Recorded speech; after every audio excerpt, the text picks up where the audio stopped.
Bon voilà, désolé, hein, c'est des petits décalages, mais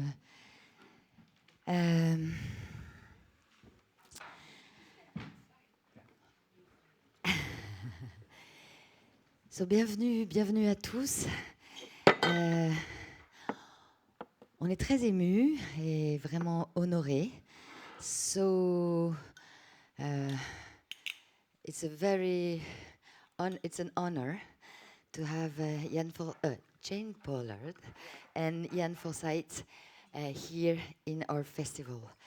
It is the idea of Sœurs Jumelles, twin sisters. Music and images are twin sisters. It's, of course, music to images, but it's also images for music, which is the idea of that bus you see that opens itself and makes all these documentaries, and there's 8 documentaries that never been showed in France, so they are inédits, as we say, that has been presented during the festival. So now every year we will do that selection, and I really would like to thank Julie Delors for her selection, because and there was a link with Nick Cave, of course, but you will talk about all that now. But really, from all the team of Sœurs Jumelles, we wanted to say thanks for how kind and how simple it was to have you with us. Et puis, un petit mot pour Marino Eldana. Elle est incroyable parce que c'est une modératrice qui est à la fois est scénariste. Moi, comme productrice, je l'ai fait travailler. She is not only a journalist, she's also a scriptwriter. And as a producer, I worked with Marino, and she's a great scriptwriter. So thank you. Thank you so much for being there, the three of you and Marie-Noël to be there. So, belle rencontre. Merci encore à tous d'être là. Merci. Merci Julie Gaillet, thank you so much. So this talk is going to take place in English. I hope everybody's comfortable with that. If at one point you have any sort of real question and don't get it, don't hesitate to tell me and I'll translate anything that feels a little weird. But we're gonna stick to our flow in English. Jane Pollard and Iain Forsyth, with no E at the end. You, I'm gonna jump in directly. You met in art school. You were in your 20s, you were 20. Tell us a little bit just about the art school and your background real quick so that we, for those who might not know you, but I'd be surprised, we get a little bit of background. Who wants to start with that? Everyone's looking at me, right? Iain Forsyth.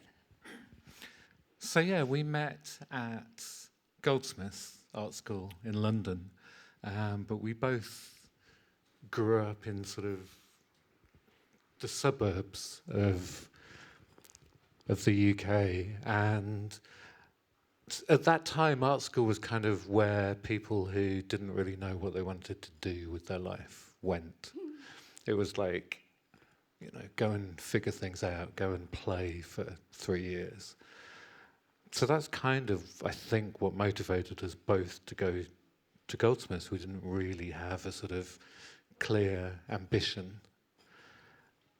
And I guess that's where we figured things out, right? Yeah, we were both told we wouldn't get into Goldsmiths. It's it's probably the biggest of the London colleges, and coming from the north. We were told nobody from this college has ever got into, Goldsmiths. But maybe that was the first thing we realized we had in common, was a kind of crazy, stubborn streak of somebody says you can't do something, and you say, watch me. Yeah. All right, then. Let's give it a go. Yeah. And when we got talking, we didn't stop talking really for about 33 years. years. Yeah, it was like we'd found somebody who was on the same wavelength. We were at the time in Goldsmiths. I don't know if you've heard of an artist called Damien Hirst, a kind of big British artist who very kind of conceptual. He'd just come out of Goldsmiths about 4 years earlier, and there was this feeling that you could, at a aged, 21, 22, that you could become a big art star immediately. And everybody around us, all the students, were making art for one collector, essentially, to catch the attention of Charles Saatchi.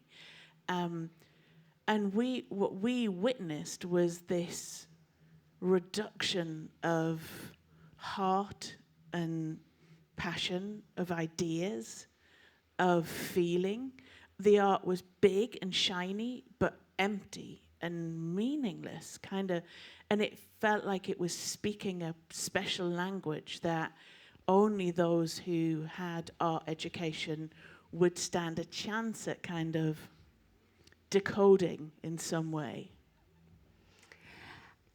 So you were in art school, but you decided to work together.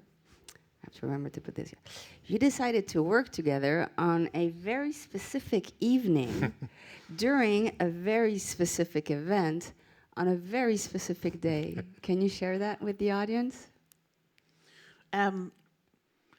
Now it seems relevant and historic, but at the time we had no idea this was what was happening. We were at Brixton Academy at a Primal Scream and George Clinton and Parliament all-nighter gig.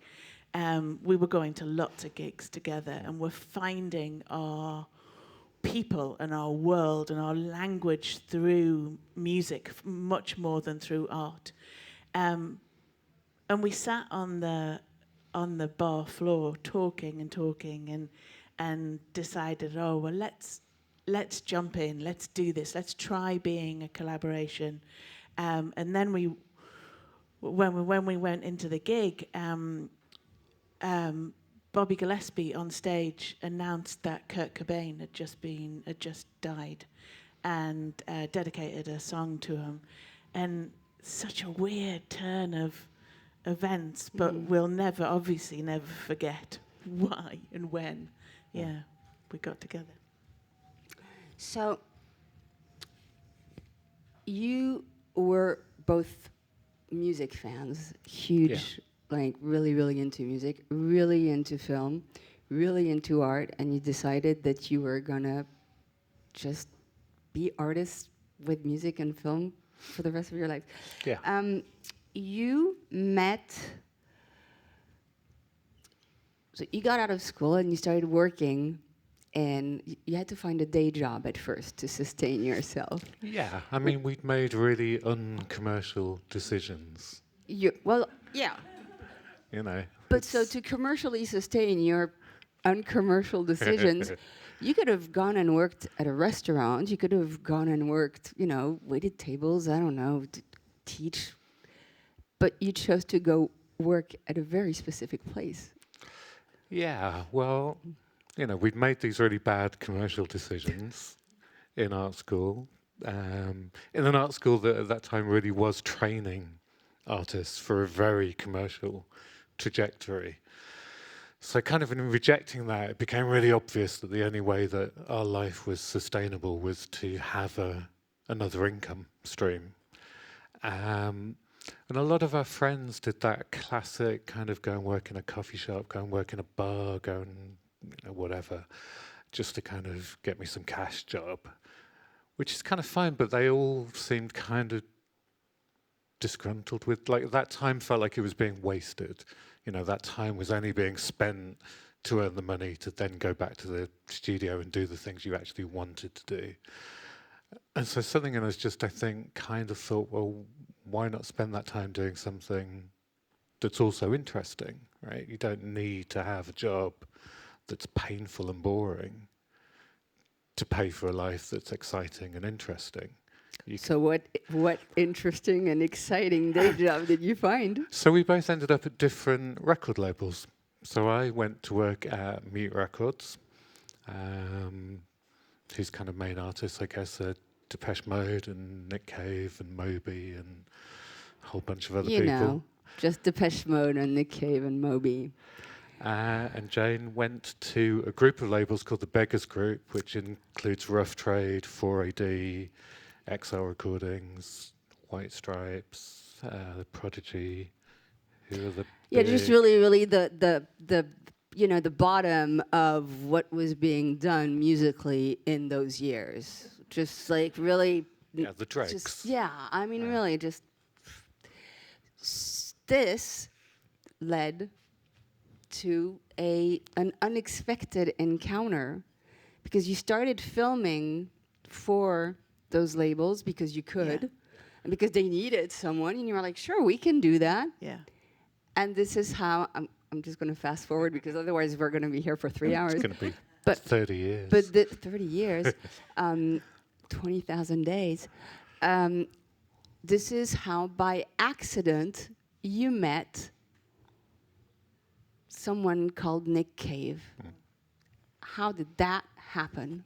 Well, we'd both started the digital departments, web departments for the record labels, kind of by accident. That's the thing labels needed at that point. Napster was a big deal. Apple hadn't started, and it was like, oh. So we both sort of taught ourselves how to work in that area. So Iain knew Nick because Iain had had the enviable task of explaining to Nick what a website was, and that he should probably have one. Yeah. So he Which didn't really work, by the way. Yeah. I mean, So he'd met him in a kind of, hey, I'm the web guy, let's talk. But yeah, when I think the labels began to see that we had these skills and outside life and practice, and started to use us. So we started filming. We started the 4AD session strand and doing stuff like that. And So then for those of you who are too young to know what the 4AD sessions were, they're mythical. They've become the stuff of legend in the music world. There were sessions. Now there was a lot of stuff like that, but they were like really just very personal sessions with bands that everybody was in love with, and they were very underground and really well filmed, and everybody was trying to get their hands on them. Remember, there's no internet in those days. I mean, there's like little websites, but you can't find your stuff. Yeah, and then Ian's in the office one day, and they say Nick had just put together Grinder Man, and it was like, Grinder Man are doing a radio session. We need it filming, and who knows somebody?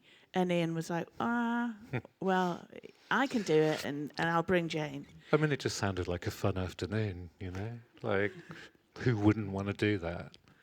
Sure, It's sure. I'll go film Nick Cave in a What's session. even cooler, Bobby Gillespie played drums on that radio session for them. It was stood up. I mean, I say play drums. He had one drumstick. It was very cool. So we took our studio assistant, and the two of us had a camera each, and filmed. And we got on with the band like a house on fire. It was they seemed really impressed that we didn't want to get in the way. We were climbing up the walls to keep out of their way, and we never made them do anything twice. It was just like, it just felt like such a privilege to be in the room with them, and I felt more like a sort of nature, like it was capturing something that you shouldn't meddle with. You should just be there and make sure it's on camera, but don't mess with it. Don't try and make it do what you need. You need to do what it's kind of telling you to. And Nick saw the footage, and very quickly he was like, wait a minute, what would you do for a music video? And so then we were making a music video for Nick. Well, one of the things, you said something very specific, which is that first encounter and job with Nick Cave, pardon le son,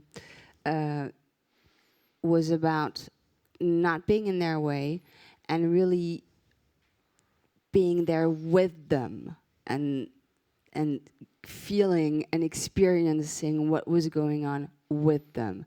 And this is something that we see in all of your work, basically, and that kind of became your trademark and also your intention to create films about music where the viewer is with you almost behind the camera. It's a very different approach. So maybe we can expand on that a little bit. Yeah, I mean, I think at heart the idea, if you can call it that, was really to try and make music films the way that we would want to see them. And I've always had a bit of a problem with live concert films. You know, it's great to see and I can kind of watch them and enjoy them sometimes, but generally I just get very, very bored very quickly. And it took us quite a long time to sort of really figure out why, but I think what we ultimately realized was that the problem with a concert film for me is that it's documenting something, it's allowing you to see something that wasn't created for you. You're very aware that in the room is a whole bunch of people who are having the real experience. You know, that band is playing for those guys. And what I'm watching is some second-hand, removed experience. And it's nothing like a concert, you know, particularly now with technology very accessible. You know, even fairly small gigs are filmed with multiple cameras and remote cameras on the stage. So you get this phenomenal overview and you get right up with the band and you see everything. But I've never been to a concert and felt like that. You know, going to a concert for me is, you know, fighting your way to, you know, even see the tops of the heads of the band sometimes. And the two experiences just didn't correlate. So I think for us it was always about, so how can we make the experience that's happening in front of the camera be for the people that are watching it, not a second-hand experience? I love that about the whole thing. I wanted to ask you, you 20,000 days. So you did a whole bunch of videos for, pardon le son. You did a whole bunch of videos for Nick Cave. You did a lot of things with so many artists, so many of the greatest artists around. And then 20,000 days happened. This is one of the films that came out 10 years ago. Yeah. How did it come about? How did you find the film, the concept, the approach, and how do you work together? That's a big question. Jane. It is a big question. Yeah, let's start with Jane and we'll come back to you. We so when Nick finds somebody he trusts, he just gathers them up and he gets them to work in lots of different ways. So we, like you say, we had toured with them. We'd done visuals, we'd done lighting. I mean, don't know how to do it, but we taught ourselves. We produced an audio. We made the audio for the Bunny Monroe audiobook. We were just multitasking and trying any old thing, because being in his orbit and having these challenges thrown at us was so incredible. And 20,000 Days didn't start as a film. It just started as a really surprising challenge. For the first time, Nick had often had cameras in when they're mixing an album, never when they're recording an album, and certainly never when they're writing the album. But he called us up literally like 2 nights before and said, why don't you two come? And then right at the end of the call, he said, oh, you could bring cameras. And we're like, what? Can we? And, you know, at that time, we were self-shooters. Because there's no way we could have taken any crew at all, any backup, any crew at all into a room like that. Or certainly with Nick, you couldn't. It had to be... I mean, it wouldn't have fit, for one, because it was Nick's office, you know, it's a small space with just Nick and Warren working together.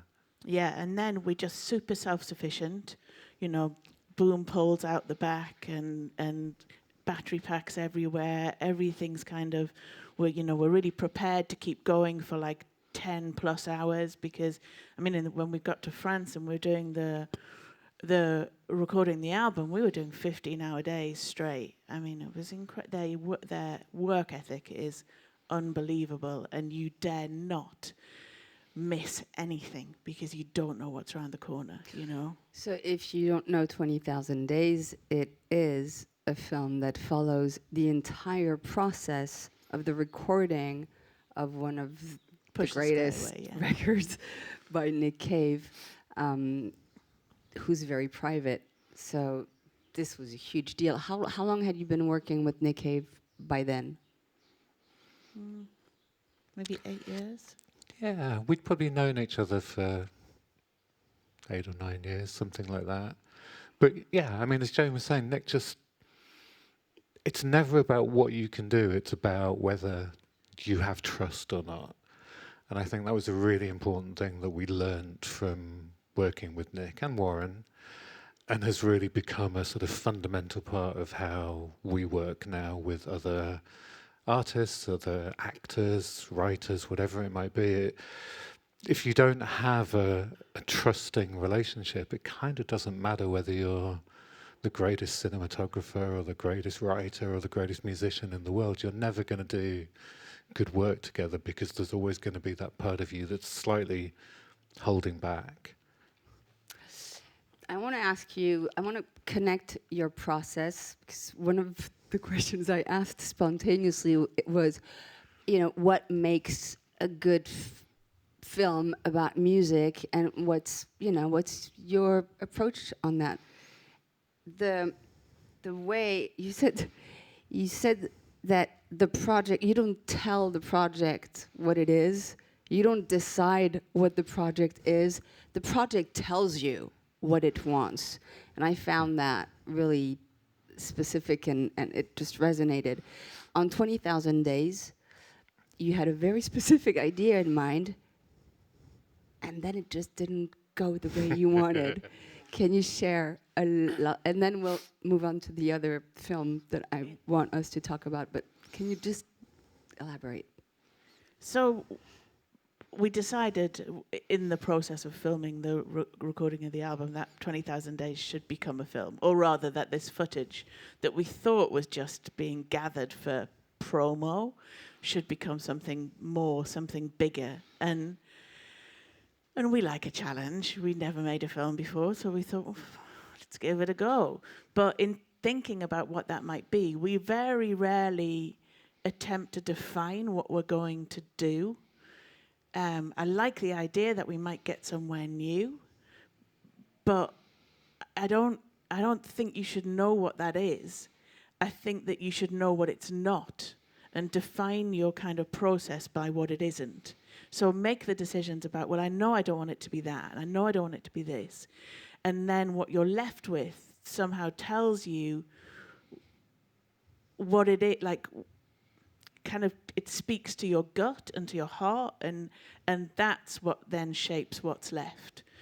And if you follow that for long enough, if you go far enough with that, there is a point. And it was such a good question, because you were asking, like, what's the most difficult point? And the most difficult point is getting to this point, is putting enough in, giving the project enough ideas and enough passion and enough kind of direction and propulsion to get it to a point where it starts talking to you. And when it happens... Kind of like a child. It's like you give you shower it with love, you give it, clothes and food and some sort of vague education, like letters.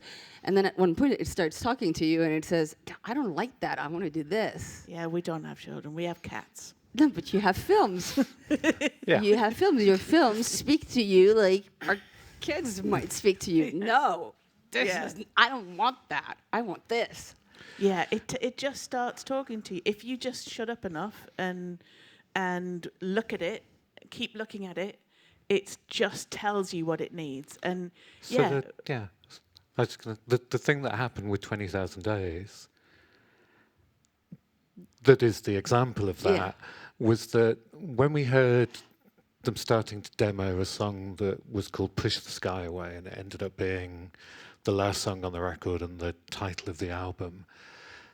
And the first time we heard it, it was this sparse, sprawling, cosmic kind of, almost like an incantation or a prayer or something that just felt like it was speaking to the universe. It was epic.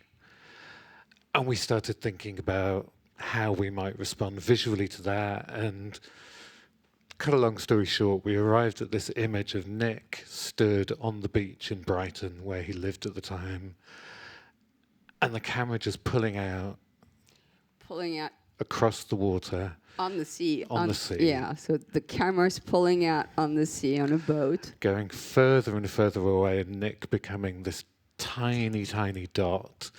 And this idea that, you know, as people, we're the sort of, you know, the most important actor in the story of our life. You know, our world is built around us, but then there's this entire universe around us in which we're this just insignificant little dot. Yeah, you said something about how everyone is extremely, extremely small in the world, but is at the center of their world. And so that's what you wanted to show with that image of Nick Cave. Yeah. And we hold that all the time, that oscillation between feeling tiny and feeling kind of megalomaniac. You know, like we're constantly kind of holding that thing inside us. But that was one of the first, I mean, that was literally one of the first visual ideas for the film. So you have this great idea for the ending of the film. You know that is the ending of the film. It is what you want. Never questioned it. Never returned. And never. then what happens? And then the film's getting close to being finished, and this song and this scene is in the film. And every time we watch it through and get to that point, it's just like the film is just shouting at us, like, this is wrong. And we're like, no, it's not. This is like the one idea that we've hung on to since the beginning. Of course it's not wrong. And the film's just still screaming at us, you're wrong, it's not this, it's not this.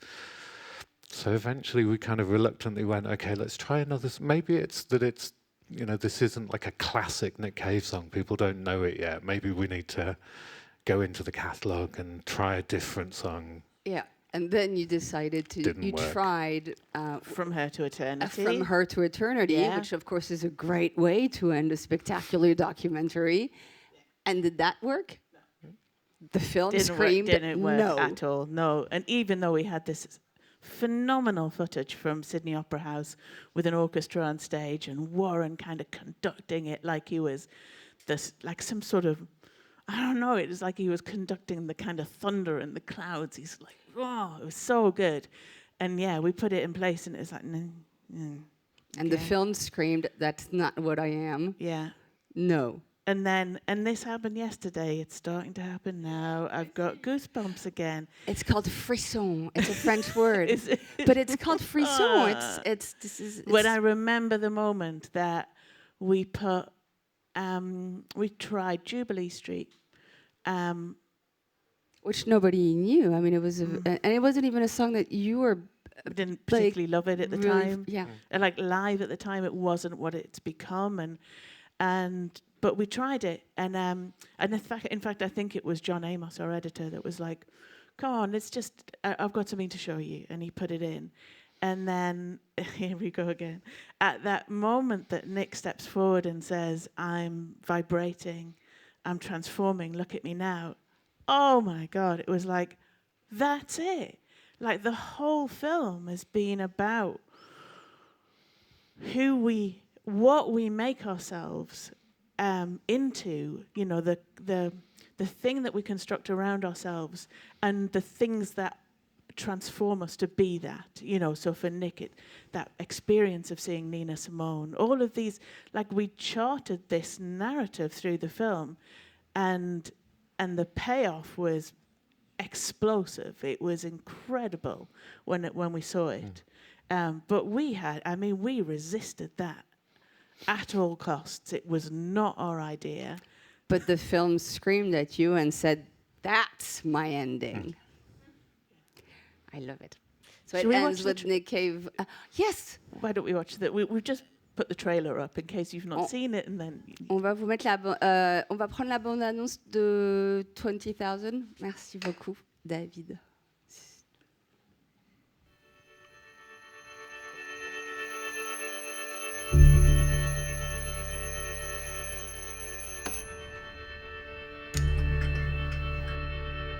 At the end of the 20th century, I ceased to be a human being.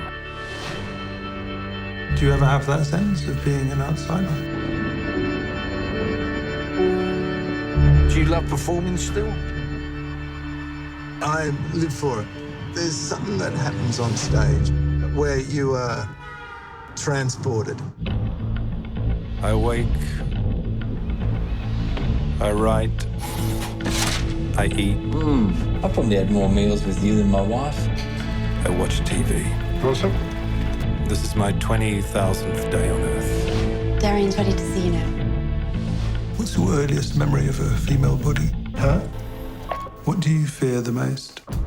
It does worry me that I'm not going to be able to continue to do what I do and reach a place that I'm satisfied with. In a sense?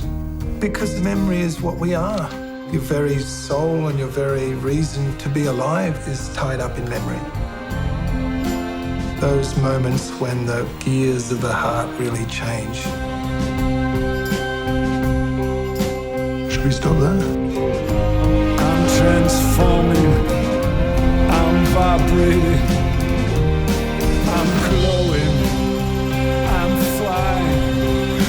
Look at me now, I'm flying. Look at me now. This shimmering space where imagination and reality intersect, where all love and tears and joy exist. This is the place. This is where we live. I had to speed read your biography. Oh, you read that thing? Yeah. That wasn't the truth, though.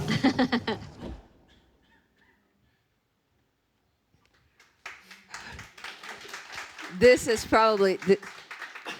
probably one of the best trailers ever cut. thank you. You're welcome. My pleasure. So yeah, to see, so everybody here maybe has. Have you guys seen were you here for the Nick Cave concert?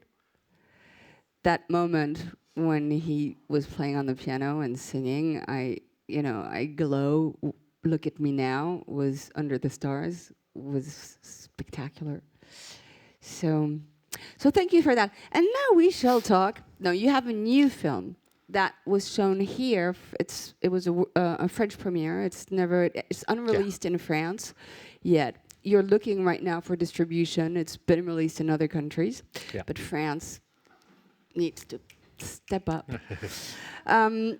And it's a very, very particular project because it's an art film, but it's also a film about an album and about another thing that's attached to the album that's a complete surprise and kind of a gift from the gods of heaven. Can you tell us about that? So this film is called The Extraordinary Miss Flower, and it's such a complicated film to explain, but it's really not a complicated film.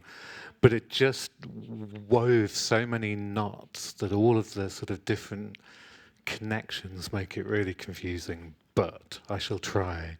So a few years ago, we were in Reykjavik helping a friend with their film, and she took us for dinner and introduced us to a friend of hers called Emiliana Torini. Oui, Emiliana Torini, who is a half Icelandic, half Italian musician. Yeah.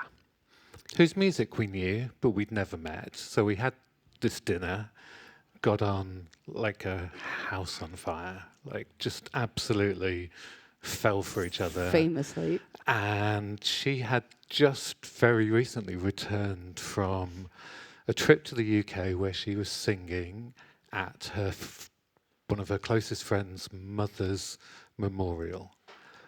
And that person who passed away was Geraldine Flower. Emiliana's friend was Zoe Flower, Geraldine's daughter, and Zoe's husband, Simon, is Emiliana's musical writing partner. It's a long story. It's but complicated. But to cut that long but story Zoe short, Flower yeah, found when her mother died. On the night of the after memorial. the memorial, they went back After the memorial, Geraldine's flat. they found a box, Yeah, a A suitcase. suitcase. a suitcase. What was in that suitcase? And this suitcase was just stuck, crammed. I mean, it didn't close. It was stuffed with letters. Letters, telegrams, postcards, written communication to Geraldine, That her almost mother, exclusively from men from all over the world, mostly from the sort of 60s and 70s, but there were a few that turned out to be from a little bit later. But they started, looking through these letters and Zoe reminiscing about her mother, and they discovered all of these just insane things about Geraldine's life that Zoe hadn't known about. and in those love letters and wild declarations, there were several marriage proposals. 9. 9 marriage proposals. She never married. So she never So- married. So Miss Flower had a strangely unknown, passionate, wild life. Yeah. I mean, she was clearly magnetic. She was clearly a muse for so many of these men who would just, these were outpourings of love, many of them. Some of the worst poetry you're ever going to read. There are stars in your eyes and they are shining. Yeah. Jane, for this project, this was very different than anything you had done before. How did everything that you had done before prepare you and feed, nourish, nurture, grow, help you grow this one project? And can you explain to us what you did out of those letters? Well, it came along like a great big serendipitous gift because it had all of the ingredients we needed to do the thing we've been wanting to do for a long time. So having had all of this experience through working at the record labels of filming sessions, we must have filmed over 100 sessions, so many, where we knew how to do this. We'd operate one camera each, have a third camera, 5 songs, 3 takes of each song, and in one day we could get an amazing session. And we've been itching to do that with a whole album, or with a whole kind of concert, a performance film. And we got, during COVID, after the first lockdown, we got to do a version of it with Jarvis Cocker, when he made an album under the moniker Jarvis. And they couldn't go on tour, so we took them into a cave in the middle of England and filmed a kind of performance film. Which you kind of had to improvise. I mean, he was supposed, the record was out, it was his solo record, Yeah. and you were scheduled to go on tour with him for the promotion of that album. They were going to tour, and then it COVID was like, happens. Yeah. Okay. Whole And you thing just went into a basement and Yeah. decided that you were going to shoot in the basement. Well, a cave, an actual, A cave. we had to crawl into the cave. Ok, donc la différence c'est basement, c'est la cave pour nous, mais a cave, c'est une grotte. C'est une grotte. Voilà. It's a proper cave. Yeah. Full on isolation, Yeah. respecting COVID protocols. Yeah. COVID in a cave. We did it in a cave. Yeah. And that was made down the camera, straight to camera, so it could be streamed free to everybody who would have been at the concert. At the tour. And it was such a generous act for Jarvis to do. And we had a day. We filmed, I don't know, maybe 9 songs, half an hour, just over of a concert. But the way you did us, it, the way you filmed it, was to create something where the viewer would feel like they were in the room and they It were was you. for them. Yeah. Yeah. It was That what was being definitely- performed yeah. was for them, Yeah. not for an audience. And Jarvis, in between songs, talked directly down the lens, and told, there was little stories, but we had really, really wanted that to be longer and to have those bits in between the songs become more interesting, more substantial, to have elements of narrative or archive, or to build that out. And then along came this box of letters, which had become an album of songs by Emiliano Torrini, and they were saying, do you want to make a film? And I think they thought it would be the story of the making of the album, like a documentary. And we just immediately looked at it and went, oh, we get to do what we want. Let's make this a performance of, let's tell this story, but do it using the songs as the structure. And then in between, we can delve into that box and bring out some of the letters, and we can get people to read the letters. So Nick Cave is actually in Miss Flower as well, because there's an Australian who was writing to her, who's the most amazing mixture of kind of brash Aussie kind of rudeness and poetry. We both just went, oh, this is Nick. If it's not Nick, it's Warren. It's like one of the two. It's one of them. And we've got Richard Ayoade reads one of the letters. Some amazing, wonderful people.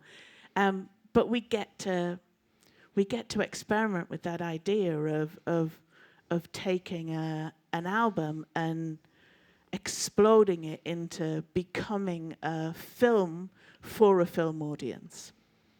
And an art piece at the same time, because there is your background as contemporary artists. I know that you grew up not even knowing that there were contemporary artists. I love that story about this yesterday. I grew up in Newcastle in the north of England, and I didn't know contemporary artists existed until I was about 17. I loved that so much. But so this Miss Flowers is kind of like it almost, comes full circle with everything that you've done before. Yeah, I mean, we threw everything at it. Yeah. Because it was just an opportunity to play.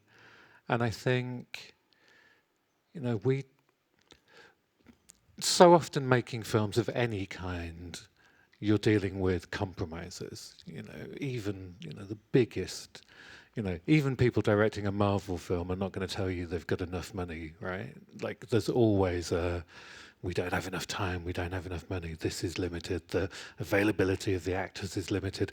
It's always about solving problems. And that can be part of the joy, of the process. When you feel like you're solving these problems, you feel on top of the world. It's an amazing feeling. But it can be incredibly frustrating as well, particularly in a low budget. So we kind of approach this project by going, how can we take all of those things where you normally go, ideally we'd do this, but we'll do it like that because that's all we can afford. Take all of the negative, all of the problems. How can we turn it on its head and go, let's make a virtue out of this. Let's make it in a way that, we don't have a lot of time, so we need to make it quickly, but that means we can get, people like Nick and Richard, people that are hard to get time from. We were asking them for 20 minutes. I mean, it's an easy ask. So everything became, how can we spin this on its head? How can we work fast, work cheaply, and in doing that, do something that is exactly how we want to do it? There isn't financiers sat behind you going, oh, we're not sure about that casting, or we're not sure. It was our project. We could do it exactly how we wanted. So we got to play. We got to bring in a choreographer, which is something we wanted to do for a long time. But most projects, like shoehorning dance in, is quite difficult. People are not keen, generally. No? Weird, right? But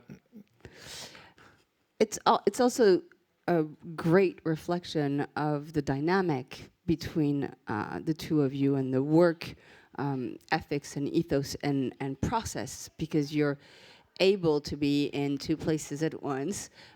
You complement one another. If one's handling one thing, the other one can. So you're able to work really, really fast and bring things together in a way that those financiers did not expect.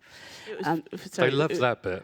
Yeah. Jane. It was funny because we shot all of the performance elements, the music elements for Miss Flower were shot in 2 days in a studio. And when we were giving a kind of speech to our small crew at the start of it, a sort of motivational speech, it was a bit like the safety announcement for a roller coaster. That's what it sounded like. It was like, okay, everybody, strap in. Trust the person next to you.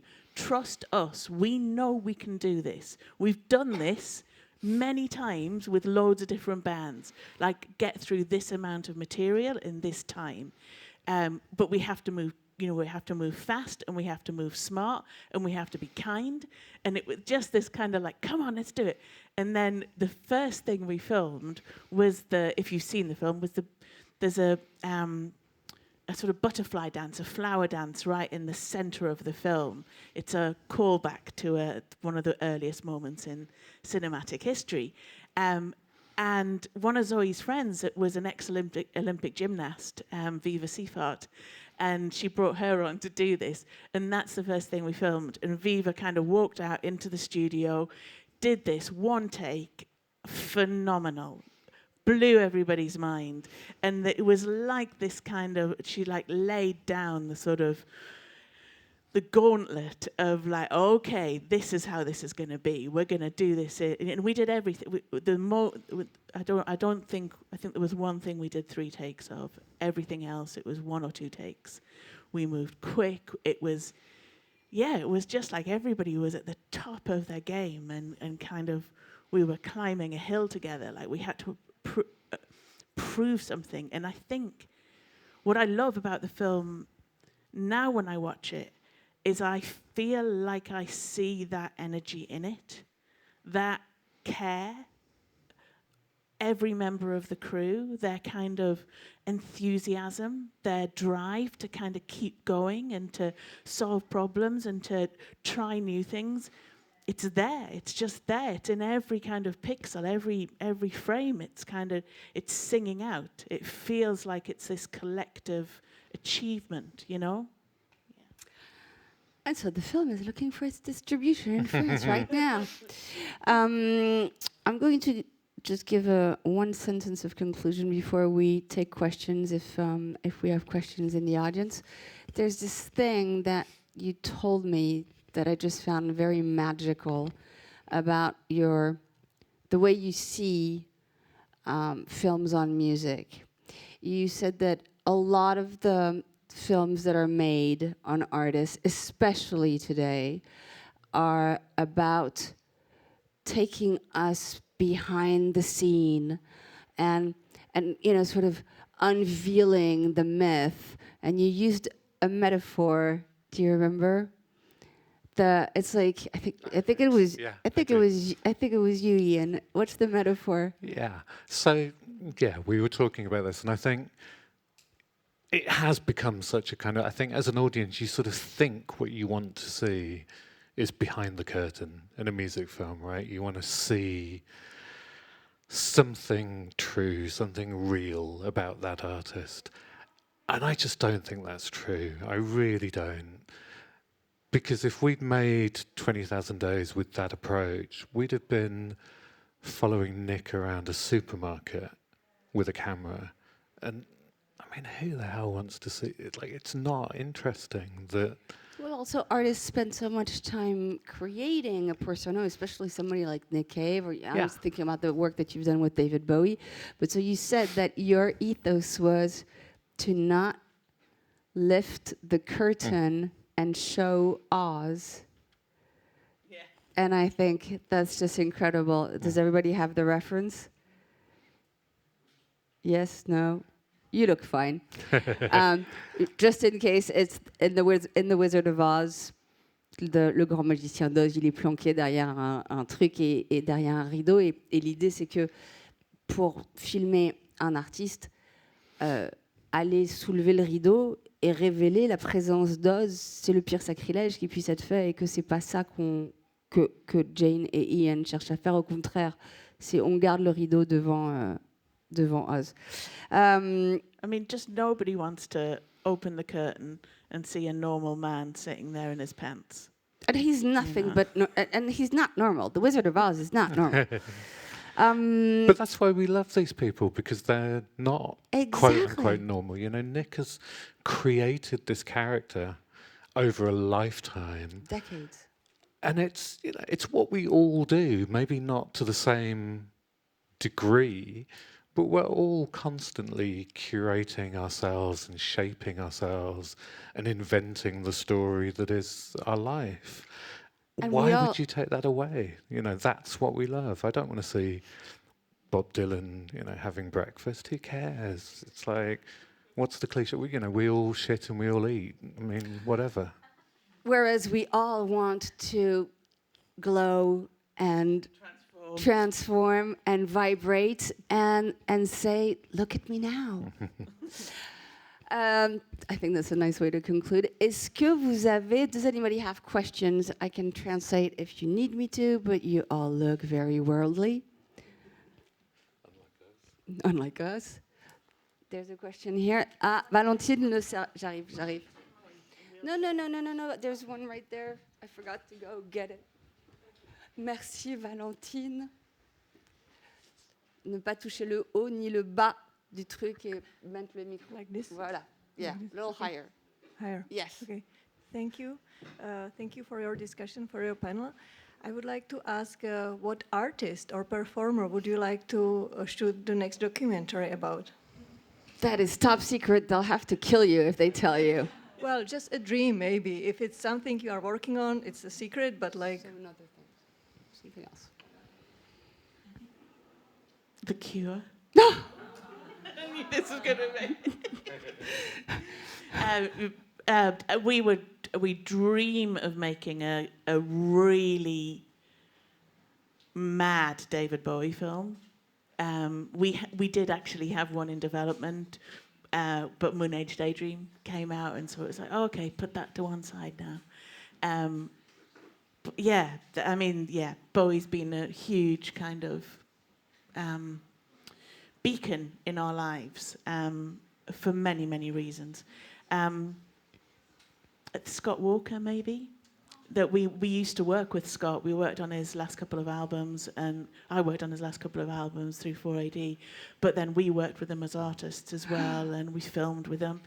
And I feel like there's someone that we hold for the nostalgia of what he did in the past, but actually what he was doing in his last 10 years was groundbreaking, and this, absolutely groundbreaking. Those albums, you can almost only bear to listen to them once every couple of months because they fill you with stuff. And they break your heart. Thank you. Merci. Does anybody else have a question? Oh, there's questions everywhere. Hello. Just wanted to introduce myself because I'm the managing director of Sunny Side of the Doc, which is the international marketplace for documentary. Just want to tell you this session was really insightful and really appreciate it. I have one question though, because Iain, you mentioned those audience expectations. So I really wanted to ask you about the type of impact you would like also your films to have on audiences. Such a great question. It's a really easy answer because it's the same thing we said to each other when we were art students about what we wanted our art to do. We want people to feel something when they encounter it, feel something first before it makes you think. And I don't think that principle has changed in all of our practice. No, and I think it comes from music. For me, the greatest albums, that's exactly what they do. You play them and you feel them, they're here. And the really great albums, you can go back and you can listen again, and you might start to think about things, you might start to intellectualize or learn things or join dots and discover other ideas or be led to go and read a book or listen to another artist, which is all great, but the first thing is here. And I think that's always been and still is our ambition for our films. There was another question over there.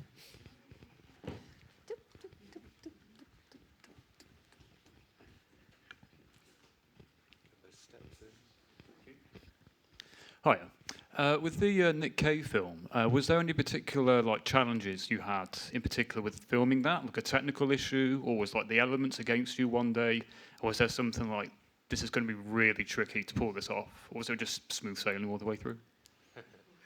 I love the use of elements and sailing in that question, because technically tricky was the final shot that I was talking about, where is the camera on the sea pulling away from the beach, and we had a week, 8 days shooting in Brighton, and that shot was lined up to be shot we needed it to be shot at night, so it was on the schedule every single night, and every single day the Coast Guard said to go out on the sea with a camera in the UK you need the Coast Guard's permission, and every single day they said no, the sea's too rough, you're not allowed to do it. Every single day we were like, okay, we've got to come up with another idea. This is not going to happen. We can't just film it on the beach. This is going to be rubbish. And it was the very last day that we were there, the very last day that we had a crew, and the Coast Guard finally said, okay, you can't put the jib on the front of the boat, which is what we wanted to do because of the balance, but you can go out. You can shoot the scene. So that final night, having shot all day, all of the crew and Nick all very generously agreed to work late to be able to get that key shot, which is, the last several minutes of the film. But the elements were definitely not with us that week, were they? Because that was not the film. This was not the end of the film. It was trying to scream at you that no, that wasn't what it wanted. Est-ce qu'il y a une autre question? Je ne sais pas combien de temps il nous reste. Il reste plus de... Voilà. Je suis désolée. So this is the end, my friends, but the beginning of whatever comes next. I want to thank you so much for sharing these little gems. Can't wait for the film to come to France and be released officially. And we can have a giant party and dance until 2 o'clock in the morning right before the masterclass. Merci, Jane Pollard, Iain Forsyth, et merci à vous et merci au Festival des Sœurs Jumelles et à David et Valentine à la technique.